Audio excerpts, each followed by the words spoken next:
Good morning, good afternoon, good evening, everybody. Welcome to this episode of a dual 500 episode champions out there, of podcasters out there. Myself, Scott Carson, but I'm excited to have the Thom Singer. Thom Singer from Cool Things Entrepreneurs Do joining Scott Carson. We both just topped 500 episodes. That's wickedly crazy. It is wickedly crazy. And you think about the dedication goes from that. You've been podcasting no longer than I have, Tom. So why don't we start first with you, since you're the elder statesman of the podcasters here. I started Cool Things Entrepreneurs Do 5 years ago with the intent of just having access to some really smart people who've done cool things. Because I don't know a lot in this world, Scott, but I know one thing, and that is success leaves clues. So I thought I would do like 50 interviews just to get around 50 successful entrepreneurs and solopreneurs. By the time I hit 50, I was just sort of getting the bug, and I figured I'd have to do 500 before I'd be any good at it. So now I'm over that 500 mark.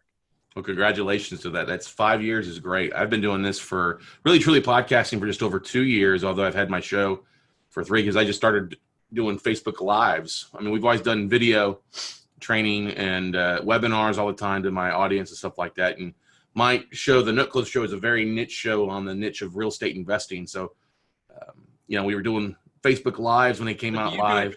Do you do it 5 days a week then? We try to do it at least 3 days out of the week. Sometimes it's 5.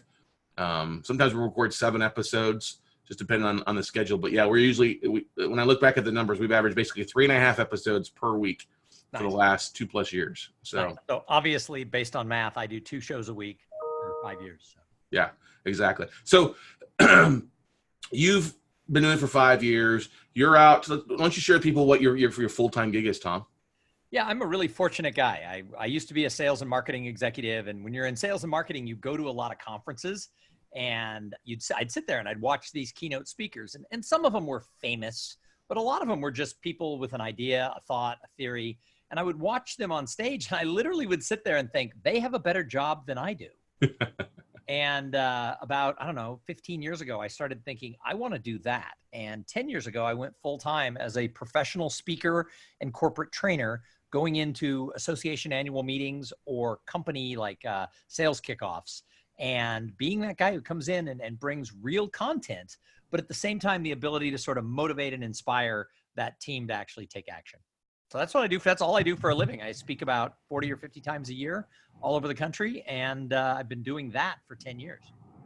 And your audiences vary from size to size too. What's the biggest audience you spoke in front of, and then what's the smallest one that you're still speaking in front of? So I have served as the master of ceremonies for like 3 and 4 or 5 day conferences for audiences as big as 6,000 and 8,000 people. Nice. And sometimes I will actually be one of the speakers involved in that as well. And then on top of that, I have done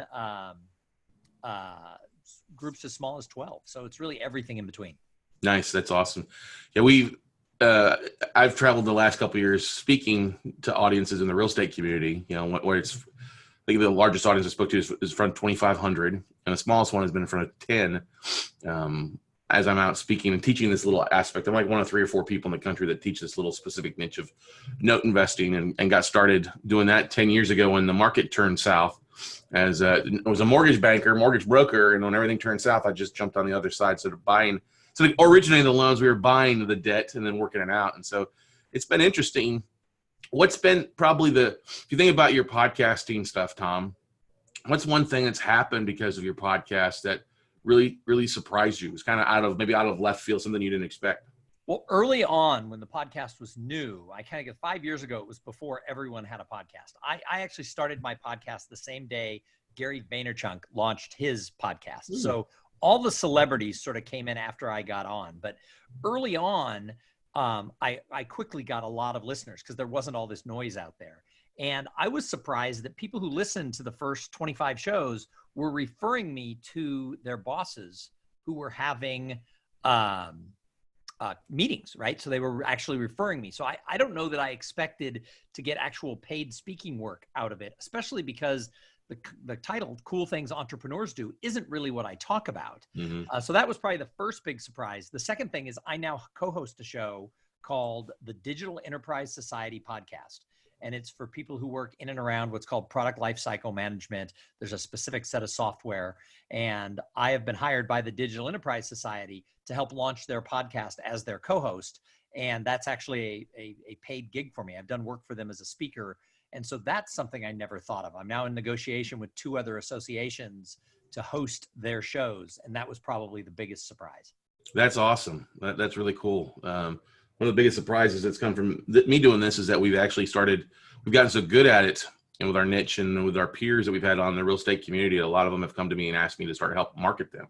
I think it's interesting how you've taken such a small niche. I mean, when you think about it, it's not just real estate. You're talking specifically about notes and stuff like that, and the popularity that you have been able to grow out of being super niched, where I think if I was to start my show today, I would probably go more niche. Having this broader entrepreneurship show made sense 5 years ago.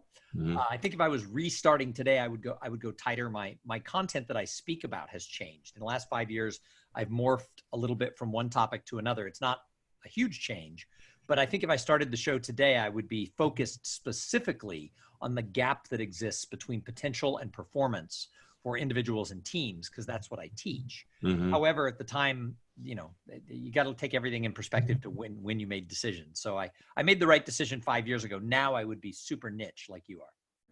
Yeah, the niche has been good because the fact, we really dominate that niche aspect of things. There's not many people doing what I do, and very few are doing a podcast, especially doing it for 2+ years now. So that's been surprising, is that the success of the show. I mean, I thought we'd maybe cap out at like 10,000 downloads a month, and we're going to hit 30,000 downloads again this month. And, it's led to interesting people signing up for it. We monetize in a different fashion a little bit. We get people that sign up for our workshops and our coaching. You're getting paid speaking gigs from the show. It's building notoriety for yourself. And we're both experts in our fields, but I think it adds an extra level to it, huh?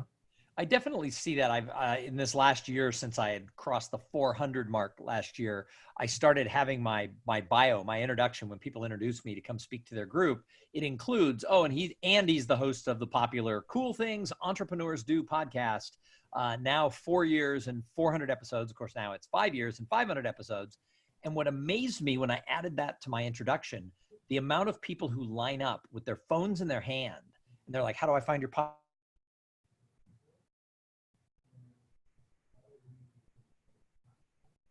500 mark. So few podcasts have been around that long, have that kind of longevity. I mean, they talk about podcasts dying somewhere between 7 and 12 episodes. Most of them die out by 25. Some people just do, a 15 series run just to do a little bit. That to be at that level is starting to get me more attention. And that surprised me.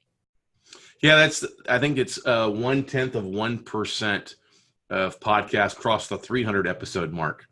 And so, yeah, me, and we know some other friends that have done really well with podcasts, like our buddy Steve Olsher and some others out there that are doing well.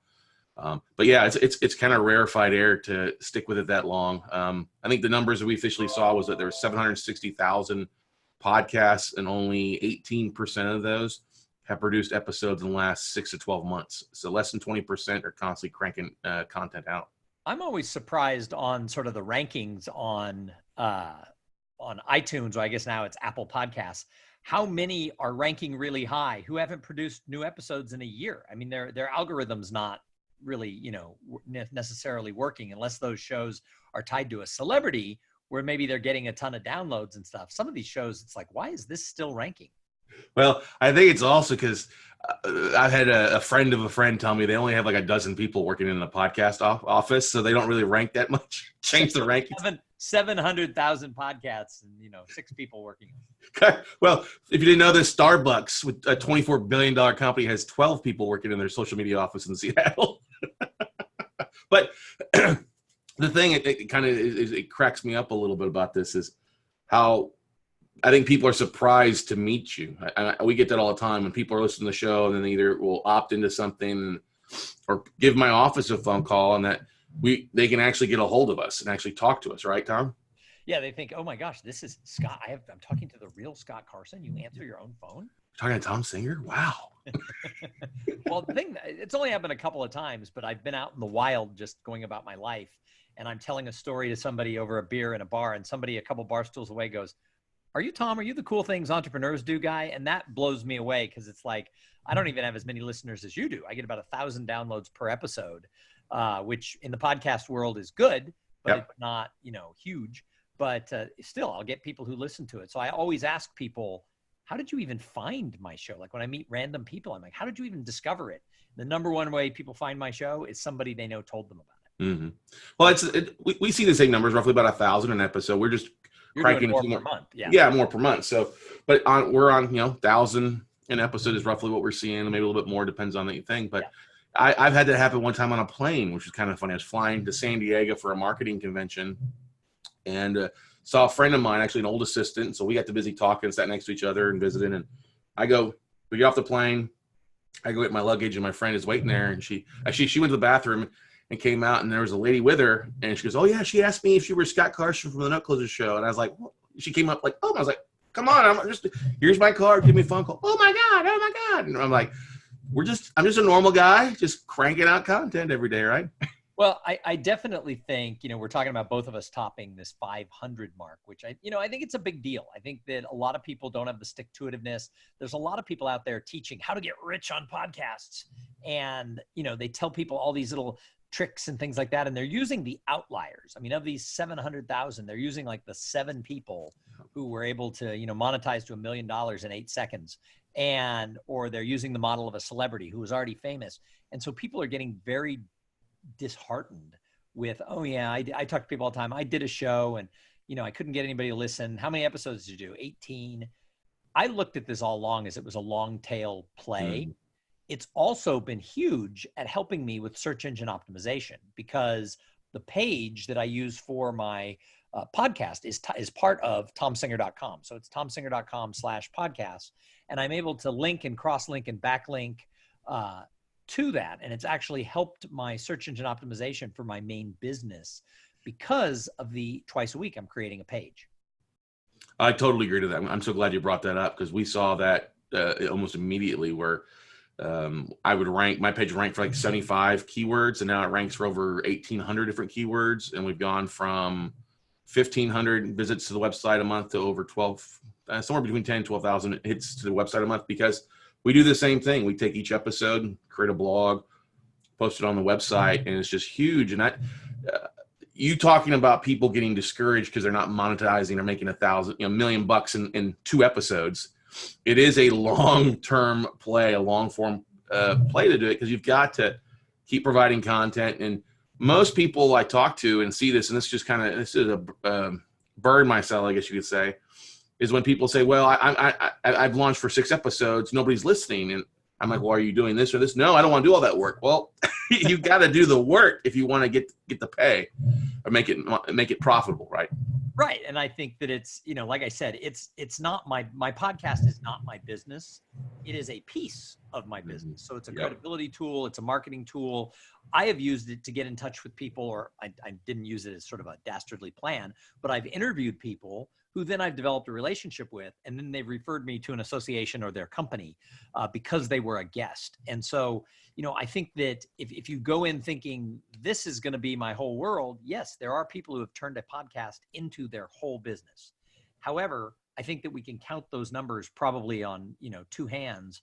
And I think that the real value to having a podcast is in that longevity, and how do you touch it and tie it to different things. And I mentioned before that I've sort of switched what I speak about, and it's not a drastic change, but I'm really focused on this gap between potential and performance. And I ask the people who come on my show, all of the entrepreneurs for the last several years, 3 years probably, why do you think some people are able to get farther across the gap between having potential and getting results, and some people fall into the abyss? And the answers that they've fed me, 300 entrepreneurs, solopreneurs, business leaders, the answers that they've given me have actually written, partially this content that I'm sharing out with other people. So all of a sudden, I'm starting to get inquiries to talk at entrepreneur conferences, which isn't what I set out to do, but having interviewed over 400 entrepreneurs, people are like, "Well, you had to have learned something." And so I'm in the process of actually now working on sort of a new side talk of what, what entrepreneurs what successful entrepreneurs tell me. That's awesome, man. That's really cool, because it's the whole thing of business evolving as you get better at your craft, or honing your message gets better. I I haven't listened to my first 10 episodes, but I guarantee I think we would all cringe going back and listening to the first 10 to what we're at doing now, right? Well, I think that's the other thing is you certainly, I've watched your episodes. You are a great interviewer. And I bet you weren't when you first said, I'm going to do a Facebook Live tonight. I bet you were not a great interviewer. I bet you were good because you got a fantastic personality. You're a fun guy to be around. But I bet if you look at over the past 500 interviews that you've done, it's made you better. And I know that's true for me because one of the things I offer my clients when I'm serving as the master of ceremonies is I can stay and facilitate your executive panel. Or if you have a keynote speaker, give them 50 minutes, not an hour. I'll come out for the last 10 minutes and I'll ask them some questions. And audiences usually say, that's the best part of the keynote. That was better than their talk. You really picked up on something that they said that was a throwaway line. How come you're so good at that? And I go, I couldn't have done it until I started this podcast. Yeah, I think we all evolve our skills. And that's the thing. I appreciate the comment. You're a great interviewer as well. And I love listening to your show and hearing some of the questions that are kind of, I think that your guests aren't expecting. And that actually really does pull out some really great content and really gets the audience to really get to know that person a little bit better versus I think a lot of speakers or executives or people get used to saying the same thing over and over again. And I think anytime you can kind of throw them off their saddle or their horse a little bit there to get them to think a little bit differently, I think it adds volumes to that episode, especially if somebody's been speaking or guest on other podcasts. It really helps set yourself apart, right? Yeah. And I mean, I have set questions that I follow, but I go off of them. And so if somebody says something, it's like, ooh, let's go deeper. So sometimes we don't get to all the questions. But one of my set questions that I always try to get to is who in the entrepreneur sphere, the world of entrepreneurs, who do you admire? And a lot of people will give me an Elon Musk or, Richard Branson or whoever, Steve Jobs, whatever. But every now and then someone will say, and this will be someone with like $1 billion company or multi-million-dollar company anyway, and they'll be like my dry cleaner. And I'll be like, okay, let's talk about that. And then we'll unpack why they've picked someone obscure when they could have easily said Steve Jobs. And those are some of the most insightful things when people really go with something that isn't the canned answer. Now, is there somebody out there, celebrity, podcaster, speaker, that you really look up to? Let's just ask that question. There's somebody that you admire in this industry or in your industry or outside the industry that you really look up to? Well, I think if we look at the speaking industry, my idol, and I mean, I know him, we could be better friends. I've just always been like, oh my God, I can't talk to him. And as it turns out, I could. But it's a guy named Mark Scherenbrock. And if you've been to a lot of conferences, you've seen him speak. His tagline is nice bike. He owns a Harley. He talks about when you get around Harley people, kind of the slang word is nice bike. And then he interprets that back to what's the slang word in your industry? How do you become part of the family? What can you say? But it's his content's great. But Mark is the greatest storyteller I have ever seen. So if I can watch him on video or live and watch how he tells a story and weaves the content into the story with emotion and pauses. So I admire Mark probably more than anybody else. In fact, I saw him speak. He was the closing keynoter at the National Speakers Association like 5 years ago. And halfway through his closing keynote, I leaned over to my friend and said, I'm quitting this business because I'll never be that good. So he's one of those people in the speaking business. You take it over to podcasting, and I'm not pandering. You've become one of those people. And the reason I admire you is, number one, yeah, you do a good show. But two, you're really inclusive. You invite everybody into your tent, whether they're new or old. You're putting together gatherings of podcasters in the city in Austin where we live and beyond. But here's the reason I admire you, and I've never told you this, so I'll just pander it out there. You are always looking 2 or 3 steps ahead at how do you do this. And I mean, I've been successful in my life, but I tend to be on the step that I'm on. And, the reason I admire you is I like the way you look at a scene and say, have you tried that? I'm like, no, I haven't even mastered this. And you're like, yeah, but what about that? And then that, and then that. And I'm like, whoa, slow down, Scott.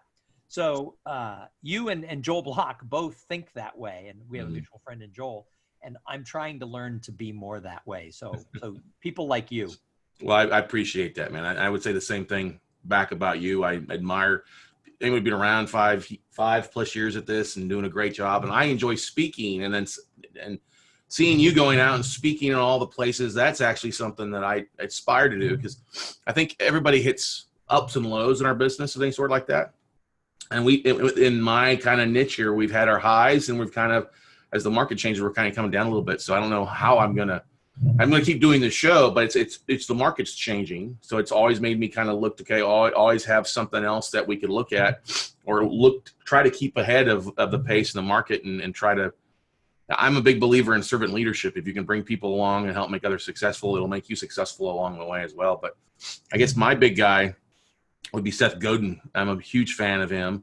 Love listening to him. I had a chance to meet with him a couple times. I've not had him on my podcast yet. That will be a goal. Come on, Seth.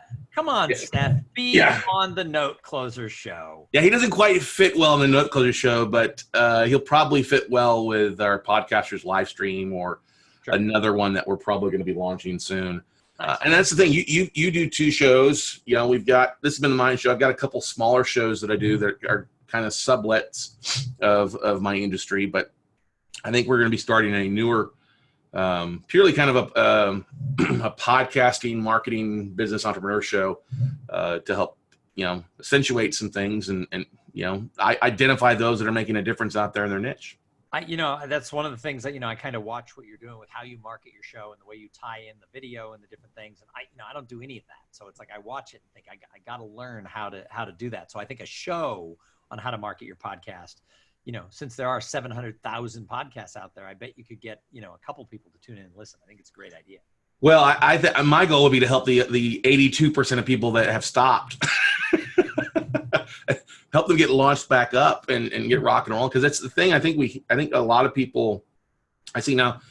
Do you do your own production on your podcast? No, I'm actually sponsored by a company called Podfly Productions. And if you don't mind, because they sponsor me, since this is airing on my show too, I'll do the abbreviated version because they sponsor my show. So if you're listening to this on Cool Things Entrepreneurs Do, this episode is brought to you by Podfly Productions.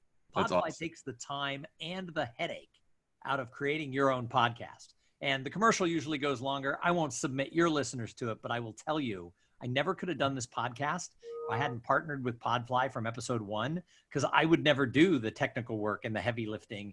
God knows what would happen if we had a coughing fit. I couldn't fix it.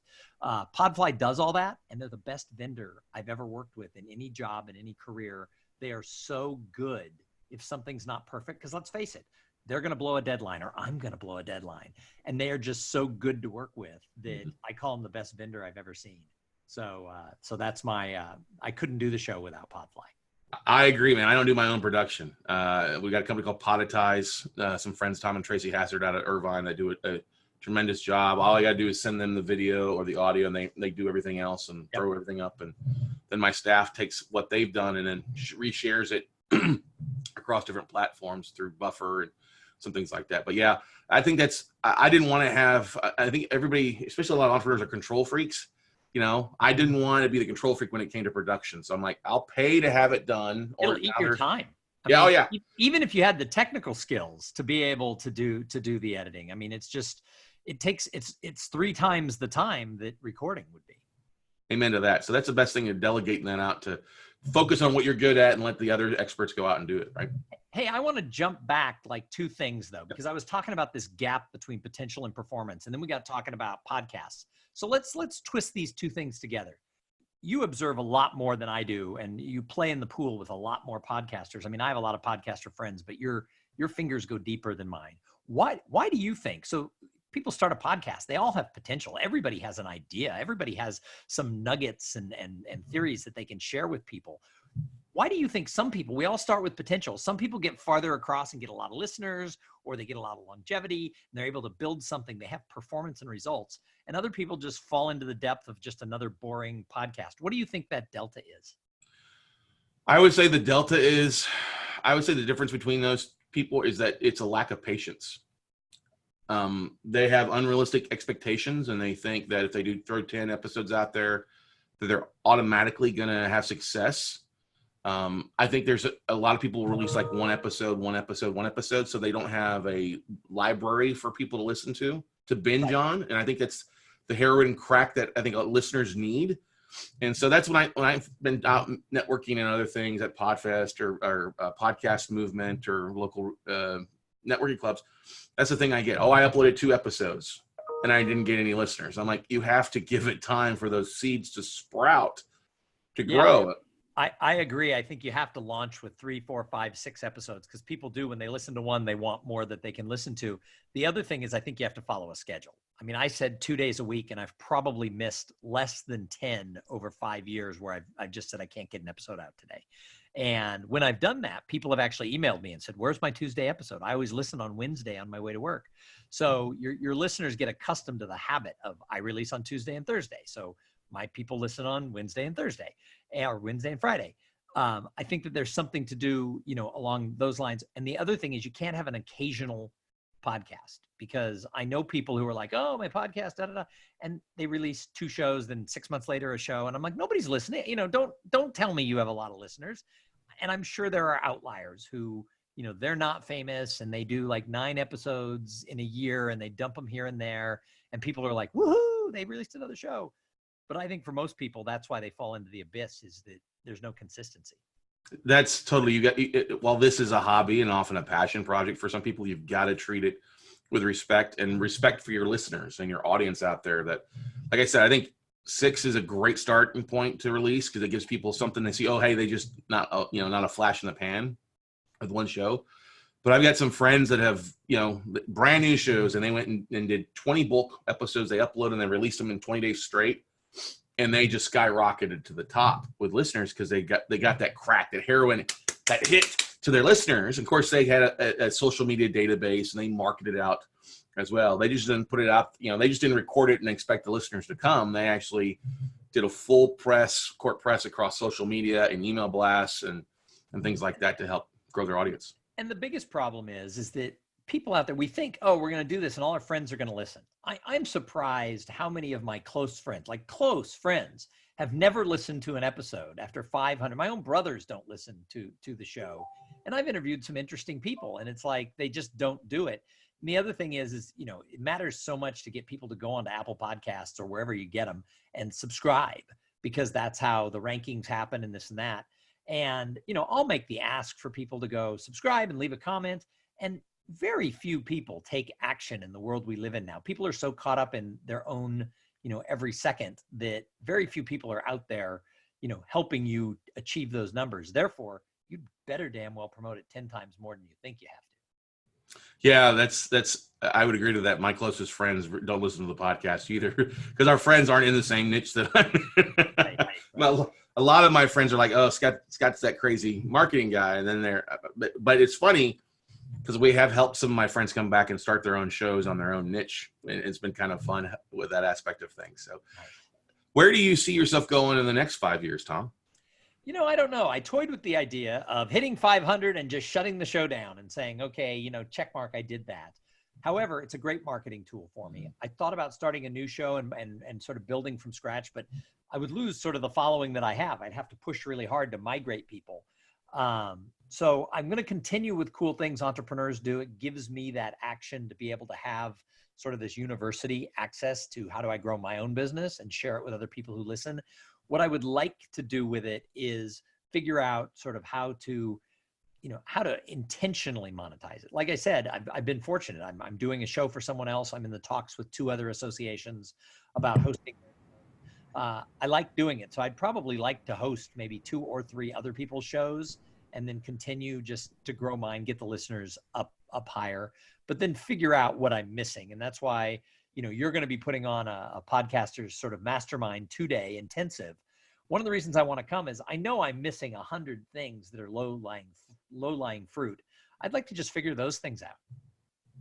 Yeah, I've pretty excited about that. We did one recently in Orlando with about a dozen podcasters, and I walked away with some really great nuggets. You and I have been a part of one-day masterminds before with some of our other podcasters, and that's always been the highlight, because I think there's so many events out there that are all about for the starting your podcast or launching your podcast. There's not so many things out there for experienced podcasters and us being able to learn from each other exclusively, so that we're able to really hone our skills. Because we all know there's plenty of listeners out there, as I call eyeballs and earballs, for everybody to listen to. But that's the thing, yeah. The 2-day event we're looking at, I think it'd be great if we have 20, 25 people that are doing podcasting and doing it on a regular basis. I think it works well. And helps you exponentially grow. And you're only charging like nothing. I mean, it's such a Yeah. small little, I saw it and I thought, oh God, what's this going to cost me? And I was like, sign me up. Yeah. We keep the cost low so we can keep the content rich. Well, so here's what I think. I think if you're listening to this and you have a podcast and you've got some legs to it, I mean, you don't have to be 500 episodes. Yeah. And you live in Austin, Texas, or you're willing to come to Austin, Texas, I think you need to track Scott down at the Note Closer Show or whatever other email he wants to give you to find him. And I think you need to look at what he's doing for these 2 days for this this Podcasters Intensive, because I'm really excited about it. Thanks, man. Yeah, it's Mass Media Mastermind is the website. Mastermind. I was not going to pull that out of my. That's okay. Mass Media Mastermind. We got a loose itinerary. And going through a variety of things. I think everybody struggles. Some things people are great with content. Other people are like, I want to monetize this a little bit more. I want to get sponsors. I want to. How are there some cool tools? Last time we did it, somebody came in with a whole network of shows that everybody was excited to be a part of, and it's just kind of mind-boggling. So we're pretty stoked about that. But well, I was the first person to sign up. I don't know if there's another sign up I have to do on the website, but on Facebook I clicked I'm going, and it said 2 people were going. It was you and me. So yeah, as far as I'm concerned, I was the first person to sign up. You were the first person to RSVP. Yes, that's correct. You got to go sign up for it and pay for it. Oh yeah, I'll do that. But the thing is, I'm good for it. Don't give my. I know you're good for it, brother. I know you're good for it. That's the funny thing is that we know that now, big deal. But that's the thing I think is most importantly is to surround yourself with people that are doing things. And that's when I got started on this journey as a podcaster 2 years ago. I was running around trying to find other podcasters that were doing things to get an idea of comparative analysis. How is my show doing? And I was talking to other real estate podcasts, and for all intents and purposes, we were doing really well. And that's the thing I think you have to keep in mind. If you've got a podcast out there, is don't try to compare yourself to somebody who's 5 years ahead of you or 3 years ahead of you. Talk to them. Hey, how were your numbers when you first started, and go that route. I mean, I'm competitive in nature. I always want to beat and be the number one if I can. I know I'm not going to be the number one podcast out there, but in my niche, I know I'm going to own it and rock it out there, just like you're doing, Tom. You own your niche and you're rocking and rolling, and it's leading to business and relationships coming the outside, and then really helping. I think it helps you bounce out of bed every day because you're excited about it, huh? Well, that, and I spent 10 years, my topic that I spoke about was about how to, in a world where everybody had moved, to their phones, how do we get people to connect in a gadget crazy world? And that was my keynote for 10 years. And I will tell you, the best networking tool I've ever found has been this podcast, not only from being able to connect with the guests I have or the audience that I have, but I've made some really good friendships with other podcasters. Justin and Adam, Justin Schenk and Adam Scheibele, and then yourself. And I mean, the list would be, 25 people long, many of them through the New Media Summit, but not all of them. Mm-hmm. I've met so many really cool podcasters who are willing to help. Yeah, that's the thing. It's really in my neck of the woods, we call something called co-opetition. And that's really, I've seen that in the podcasting space. Everybody's really willing to help and you achieve things because there's so much bandwidth out there and so much opportunity that you're not really stealing anything. And it actually it works better if you're working with other people to grow your audience or share what's going on. Absolutely. And I will be honest, I have become very proud of cool things entrepreneurs do. I mean, sure. I don't want to be braggadocious-y, but I'm really proud of what the show is. And there's one guy, he's a former FBI agent, and he wanted to become a speaker on cybersecurity. And we talked like 4 or 5 years ago. He was a listener of the show. He wanted to be an entrepreneur, but he was a career government employee. And he listened to the show, got inspired, called me. I gave him some ideas. He spent the next 3 years speaking in his job as much as he could so he could get good. I told him, look, it's great that you've given a few speeches. You've got to be good. And the only way you get good as a speaker is to get out there and speak. So he was the FBI's expert on speaking on cybersecurity. And he spoke hundreds of times. And then when he retired and took his pension, he was a great speaker and had been prepping for 3 years. And now he's booked solid. He makes more money as a speaker than I do. And I'm like, wait a minute. No. The student shouldn't surpass the teacher.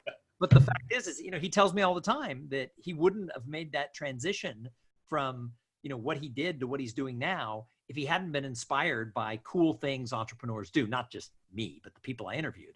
And he listened to the show religiously and just took ideas and nuggets and theories and spent a long time prepping for it. So when he launched, he was ready. And it goes, we've said this 5 different ways today. So many people want it in 5 minutes, not 5 years. Yeah, that's the biggest thing. That's the most disappointing thing is when I've had friends that were going to launch a podcast that never got past episode 1, or they did everything. They bought all the microphone, the headphones, the webcam, and then never got over that hump. And yeah, I think the microphone companies have made a lot of money off 700,000 podcasts. Yeah, you see a lot of Blue Yetis on Amazon and Craigslist. Now, is there anything about podcasting that frustrates you personally with stuff? The list of what frustrates me about the world is long. So yeah, that's, without question. I think the thing that frustrates me the most is just figuring out how to differentiate yourself in a world. Like I said, I have a broad business podcast. I call it entrepreneurship, but it's business. And so when I started, there wasn't a lot of entrepreneur, solopreneur, businessy podcasts. Now there's 400 billion. And so it's just being able, people who tune in and listen, they come back. But it's getting people that first time to say, oh, I'll check out this show. Mm-hmm. Yeah, that's the big thing too, is just, sometimes we all, I think, go through content kind of gets low. We're like, what are we going to talk about today? What am I talking about this episode? And some of the things that there's been sometimes I've had some guests on my show that were pretty excited about, and the episodes just flopped. Like I've had a couple ex-NFL players that have been on that are now in the real estate and the note community, and I was really excited, thought that would do well, and they just absolutely bummed. I'll tell you what frustrates me. What frustrates me is the people who don't promote being on the show. They don't retweet it. They don't put it on their social media. I ran into a woman recently, and I had spoken on, why to have a podcast, not to get rich, but why to have it as a marketing tool. And she missed my speech, but she came up to me afterwards and she said, I get asked to be on a lot of shows, but they all want me to promote it. And I'm like, well, promote it. And she goes, no, you don't understand. I'm an influencer. I only promote people who are more famous than me because that pulls me up. I don't ever talk about the little people. She didn't use the word little people, but I barfed in my mouth when she said that. I thought, then don't go on the show. If you're not going to tell people, hey, I was on the show, check it out, and help raise that person, don't go on the show. So every show I've ever been on, even if it was 5 years ago, if they tag me on Twitter or Instagram or whatever, I hit the retweet button, because hitting like says, I see you told your audience about me. Hitting retweet says, I will tell my audience that you told people about me. And so I retweet everything, and I'm not an influencer, whatever. But at the same time, even if I was, I would promote anybody who said something nice about me. Why not? Yeah. And I agree totally with that. It's always a frustrating thing when you will send links, or send our production company actually creates infographics that we call ego bait. Thanks. Yeah. And so I give them the email. I don't email them. They send the email to my guests with the links, the images, very easy for them to share. And it's always, to be honest, sometimes I'm in the midst of something. So if they send me that, I don't share it. But if they share it on LinkedIn or Facebook or Twitter, where you can retweet, I will then put that to my wall, or whatever it's called on the different things, because that's easy, to do. So sometimes I'm not always able to take what they've given me, and I'm on an airplane or something, and I don't do it, and then I forget. But if they put it out there, even years later, I ran into a podcaster. He said, you are the only person, every time, because he has it on like a rotation, like every few weeks, it comes up. He goes, you hit retweet almost every time. And I said, that's because that's the world. It's called social media, not I will promote myself and nobody else media.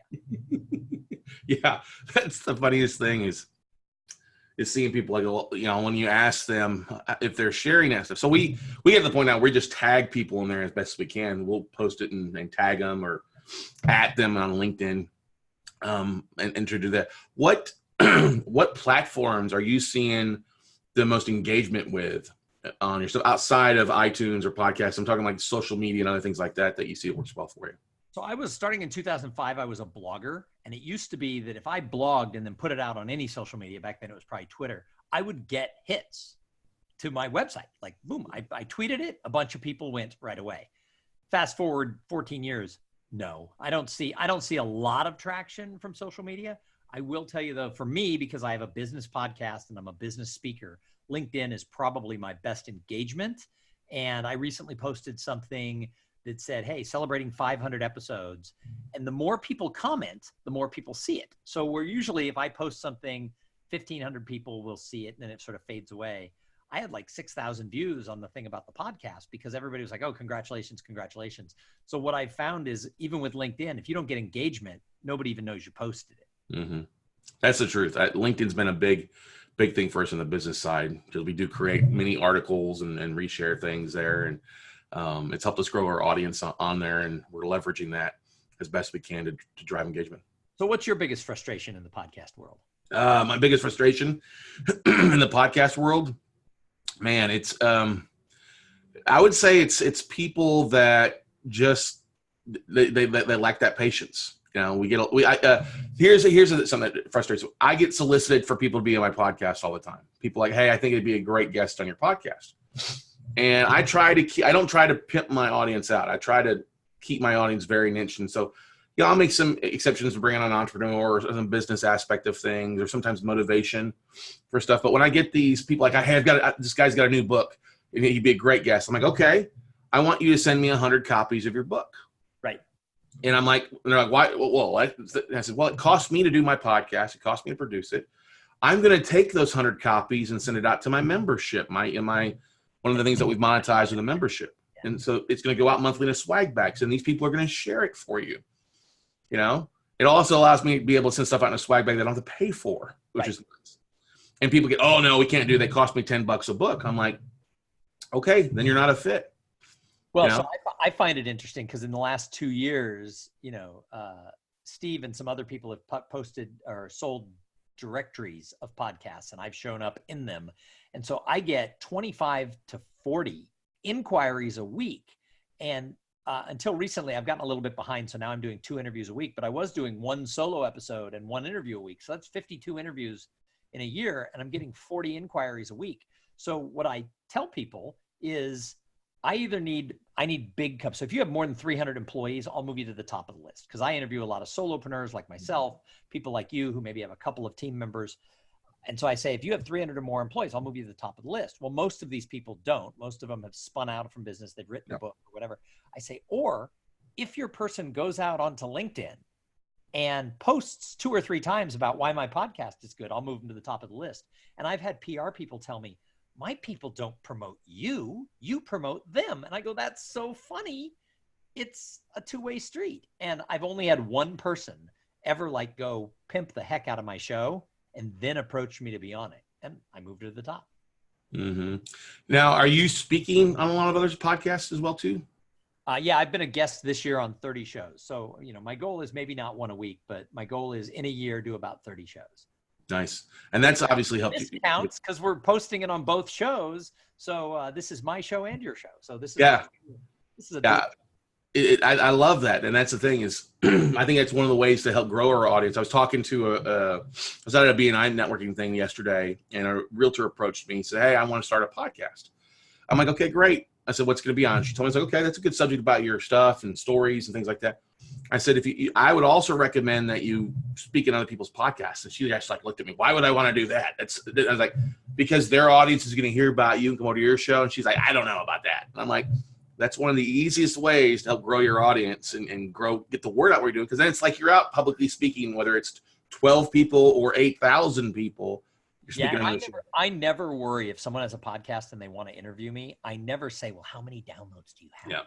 Because the truth is, if they have 50, but one of those people is like, wow, I should listen to his show, or wow, he'd be great for my sales kickoff, it's through the roof. If they have 5 million and nobody does crapola, it doesn't matter either. So I think that the answer is I just say yes to being interviewed because you just don't know what's going to come out of it. Yeah, that's the truth. It only takes one person to hear and then reach out to be business changing, life changing, or, as I say, podcast changing. Where you're going out there. That's what's going to happen with this episode because everyone who's listening on my side is going to be like, we need to know more about Scott Carson. And vice versa. Same here, brother. Change your life, Scott. Good stuff, man. Good stuff. Tom, what's the best way for people to get a hold of you? Best way to find me is on my website, thomsinger.com. That's singer.com, or go to wherever you find your favorite podcasts and look for Cool Things Entrepreneurs Do. It pops up when you type Cool Things, a little green round logo that says Cool Things Entrepreneurs Do. It's like a little green marble is my logo. So there you go. And how do people find Scott Carson? You can go to anywhere that podcasts are played for the Note Closer Show, or you can go to my main website, weclosenotes.com. It's We Close Notes. weclosenotes.com. And from there, you can find out about all the stuff you do because you kind of link everything there, right? Exactly. Just like you do on thomsinger.com. Awesome. Well, good stuff, man. Hey, I'm glad we shared this episode celebrating. How many episodes did we cross? 500. Yeah. If we were in baseball, we'd be in the Hall of Fame. That's right. I mean, you only have to bat 300 to be doing that. Batting 500, we bam. Yeah. 500 homers, baby. Awesome. Awesome. Good stuff, Tom. Hey, thank you. And hey, thanks everybody on my side for listening to the show. I say it every episode. If it wasn't for the audience, why would we do this? We wouldn't have a show. So thank you for being a continued part of the Cool Things Entrepreneurs Do community. Awesome. Good stuff there. Go out, take some action from stuff you've learned. If you want to start a podcast, get started. Do it today, or go take action, and we'll see you all at the top, everybody. Bye.